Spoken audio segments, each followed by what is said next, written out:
పరిస్థితులు ఏమైనానో, పడిపోయినను, లేచినను, ఆయనను విడిచిపోయినను, ఏది ఏమైనానో ఆ కృప మనల్ని విడిచిపెట్టే కృప కాదు, వదిలిపోయే కృప కాదు. ఇదిగో మరణం అంచు దాకా వెళ్ళినను ఆ కృప చేయబట్టుకుని పైకి లేవనెత్తే కృప. ఇదిగో జీవితం అంతా శూన్యం అయిపోయింది అనుకున్నప్పుడు నూతన చిగురు పుట్టించే కృప. అందరూ వెలివేసినప్పుడు, ఒంటరి పోరాటంలో నీవు ఉన్నప్పుడు నేనున్నాను అని ఆదరించి హత్తుకునే కృప.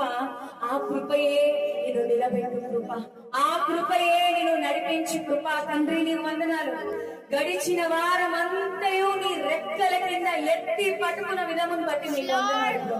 ఇదిగో సజీవ రెక్కలు సజీవంగా ఈనాడు ఉన్నానంటే ప్రభా, నా జీవితాన్ని బట్టి, ఇక్కడ ఉన్న ప్రతి బిడ్డల జీవితాన్ని బట్టి నీకు మహిమ చెల్లిస్తున్నాం ప్రభు. మేము సజీవముగా ఉన్నామంటే అది ఈ కృప. Thank you Jesus, thank you lord. పరిశుద్ధుడా, కృప కలిగిన తండ్రి, కనికర పూర్ణుడా, అయ్యా అగ్నిలో ఉన్నను, నీటిలో ఉన్నను, కొండ మీద ఉన్నను, లోయలో ఉన్నను, ఎక్కడ ఉన్నను నీ కృప విడిచిపెట్టి పోదయ్యా. అర్థం బట్టి వందనాలు. నీకే మహిమ, నీకే ఘనత, నీకే ప్రభావం ఆపాదిస్తున్నానయ్యా. నీ కృపయే నన్ను నిలబెట్టిరే, నీ కృపయే నన్ను నడిపించిరే.